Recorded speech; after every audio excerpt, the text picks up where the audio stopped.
Nós vamos fazer agora, então, uma entrevista com a Samela Ramos.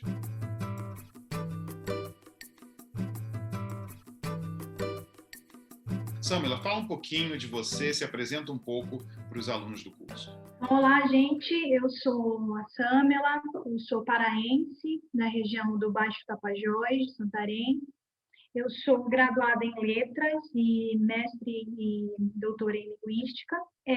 Eu sou militante no movimento indígena do Baixo Tapajós, onde eu me organizo politicamente no Grupo de Consciência Indígena, o GCI. Essa minha relação política com o movimento indígena me abriu os olhos para um campo de pesquisa que é estudar os processos de autoafirmação, de autoidentificação, com as retomadas de língua, com a revitalização de línguas ancestrais. Eu sou pesquisadora também, colaboradora no grupo de pesquisadores lá do Baixo Tapajós, onde reúne lideranças, jovens estudantes e também professora de Nhangatu.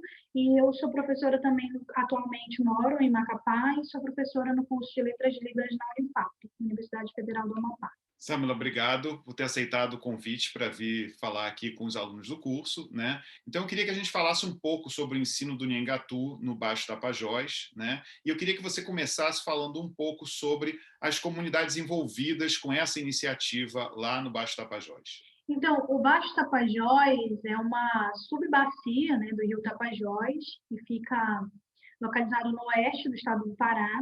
Essa região do Baixo Tapajós compreende 3 municípios: o município de Santarém, que é um grande município polo da região, o município de Belterra e o município de Aveiro. Então, desde 1998, final da década de 90, tem um grande movimento, uma grande mobilização étnica que envolve articulação de comunidades que voltaram a se autoidentificar como indígenas. Esse movimento, né, denominado pela antropologia de etnogênese, ou emergência étnica, e inicialmente a gente teve uma comunidade que se autoidentificava no Munduruku, em Taquara, no município de Belterra, e atualmente são 13 povos indígenas, mais de 70 aldeias. Esse número ele é sempre atualizado, porque a gente sempre tem tido um movimento de várias comunidades entrando nesse processo de autoafirmação ali naquela região. Então, tem uma efervescência mesmo de retornos étnicos ali. Atualmente tem 18 territórios naquela região, 3 deles têm portaria declaratória das suas terras e outros estão em outras fases de estudo, de identificação, demarcação de suas terras.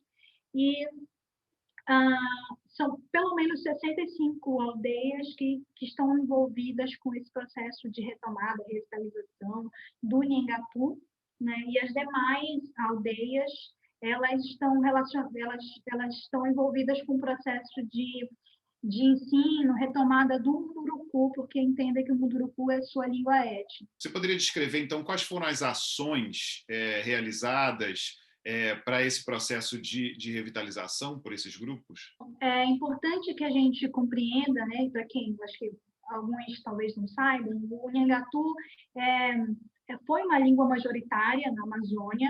Na região do Baixo Tapajós, o Nhamandaju registrou, na viagem de 1920 que fez, a existência ainda de falantes ali na região de Santarém, mais especificamente na vila de Alter do Chão.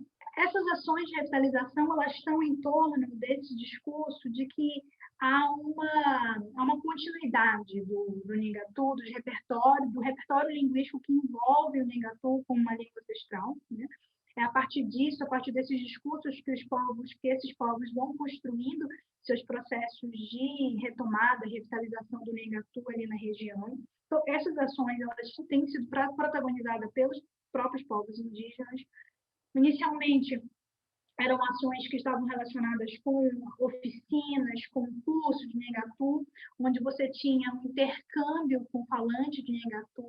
A gente teve professores Baré, Baniwa, falantes de Nhangatu do Amazonas, que vinham para Santarém a convite das organizações indígenas, né, e ministravam cursos, né, de língua, de gramática, não só disso, mas também de história e uso do Negatu na região. Inicialmente, então, a gente tem organizações de oficinas, a partir de 1999, né, a primeira oficina, depois de 2000, e até 2004, a gente tem oficinas organizadas pelo Grupo de Consciência Indígena e também pelo Conselho Indígena de Tapajós e Arapiuns, que é uma representação política. E logo depois a gente tem também, claro, que esse movimento político estava se organizando ali, uma série de pautas que compõem a luta política na região estavam também se consolidando. A terra e a educação, por exemplo, eram essas duas pautas importantes ali. Quando o movimento começa a lutar pelo seu reconhecimento legal, reconhecimento das suas identidades, e começa a lutar também pelo reconhecimento das suas terras e pela educação diferenciada. Em 2006, a gente tem a criação de uma coordenação escolar indígena no município de Santarém, e dali algumas comunidades indígenas passam a ter suas escolas reconhecidas como indígenas, e o Nhengatu, então, passa por essa escolarização, né? passa a ser uma disciplina dentro do quadro dessas escolas indígenas recém-criadas. Essas ações, elas se concentram inicialmente pelo próprio movimento indígena, nas suas organizações, e também pela coordenação escolar indígena mais à frente. Então, a partir de 2012, a gente tem a formalização do ensino de Nhengatu na escola. Fazendo essa ligação, então, dessas ações com o material, com o que foi desenvolvido para as aulas especificamente, você poderia falar um pouquinho para a gente sobre o material, que se foi desenvolvido algum material específico, algum currículo, algum programa? As oficinas e os cursos, os primeiros cursos, as primeiras oficinas, e o material que foi usado, basicamente foi um material já existente em Nhengatu, né, que existe uma vasta produção, gramáticas e dicionários. Daí eu posso citar os materiais produzidos pelo padre Afonso Casas Novas, dicionários, por exemplo, o dicionário do próprio Stradelli, e também materiais do professor Navarro, mas recentemente a gente tem tido também a produção de materiais didáticos, inclusive uma gramática pedagógica produzida pelos professores de Nhengatu que hoje atuam nas escolas. E também um CD de músicas cantadas em Nhengatu, e esse material, esses 3 materiais, principalmente, têm circulado, né, tanto nas escolas indígenas quanto nos ambientes onde se faz oficinas de Nhengatu ali na região. Tem sido material produzido pelos próprios professores, também com parceria com pesquisadores da Universidade local de Santarém, que é a Universidade Federal do Oeste do Pará.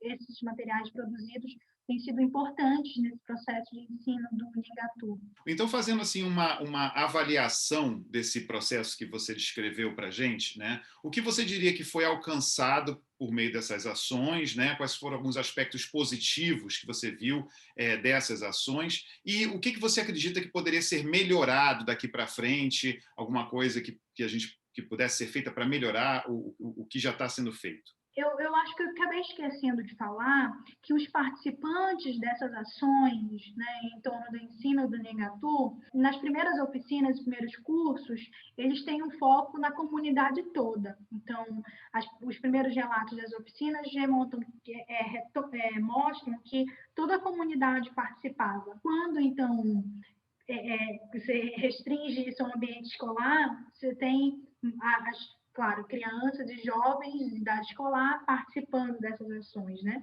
Quando nas oficinas, por exemplo, você tinha a comunidade toda participando. Com relação ao que foi alcançado dessas ações, né? Primeiro é o ponto que envolve o valor simbólico, né? Político também desse processo de retomar uma língua ancestral, uma língua que já foi falada, uma língua que se tem referências, uma língua que ainda tem um repertório, que compõe a memória de ancestralidade dessas pessoas, desses povos que estão ali. Esse valor, né, simbólico, político dessa língua, ele também contribui para o reconhecimento, né, para confirmar, digamos assim, as identidades, as ancestralidades que aquelas pessoas reivindicam. Então, nessa mesma medida, a gente tem um valor subjetivo nisso, né? A autoestima dessas pessoas, desses povos, que podem, né, dizerem estamos no processo de retomada de língua, a língua é importante para a nossa compreensão de ser indígena, desse ser político, dentro, né, desse processo de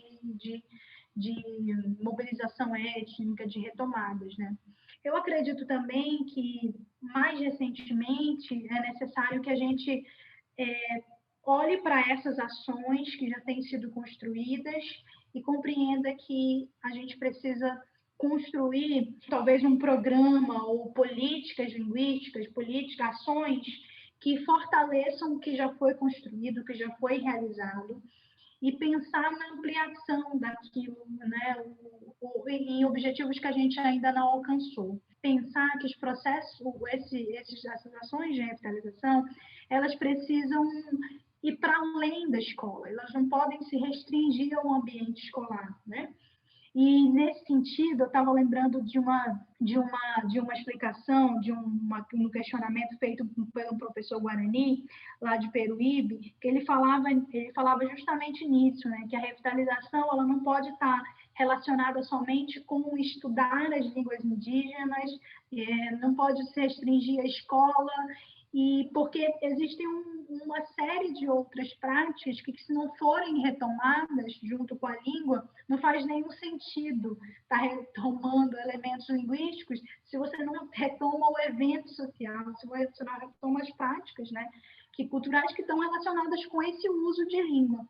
E aí ele dizia, por exemplo, que retomar, por exemplo, uma prática culinária específica, nela você retoma uma série de conhecimentos, uma série de elementos linguísticos que não emergeriam em um outro momento, que emergem naquela prática específica, que estão relacionados com aquele ambiente onde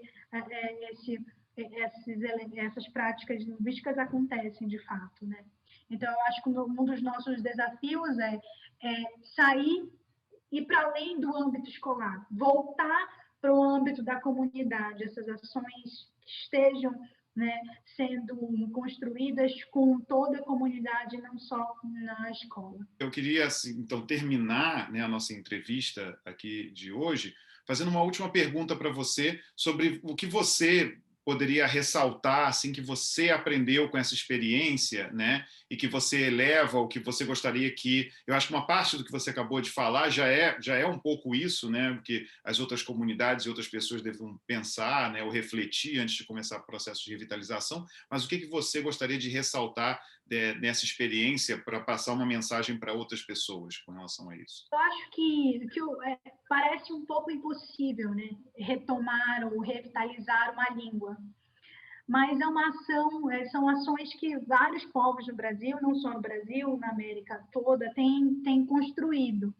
E é interessante também olhar para esse processo e pensar que a gente precisa aprender também a olhar para o que está ali, para as práticas linguísticas que permaneceram e também para conhecimentos que estão para além das práticas linguísticas, para as epistemes mesmo, para os modos, né, de se relacionar, de pensar, que ainda estão presentes, mesmo no português ou, né, em uma outra língua, no português ou em qualquer outra língua que não é a língua ancestral originária.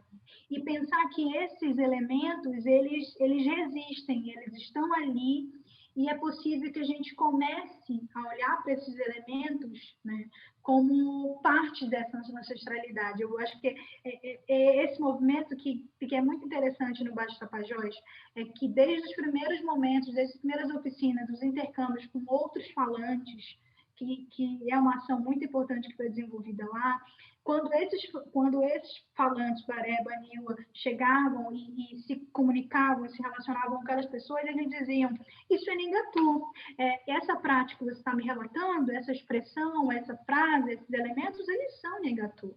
E eles diziam, vocês falam Nhengatu, existem elementos que estão aqui. E, a partir disso, os indígenas começaram a olhar para esse repertório linguístico que estava em volta e a identificá-los como parte de sua ancestralidade e a partir deles, construírem, né, esse processo de retomar a língua.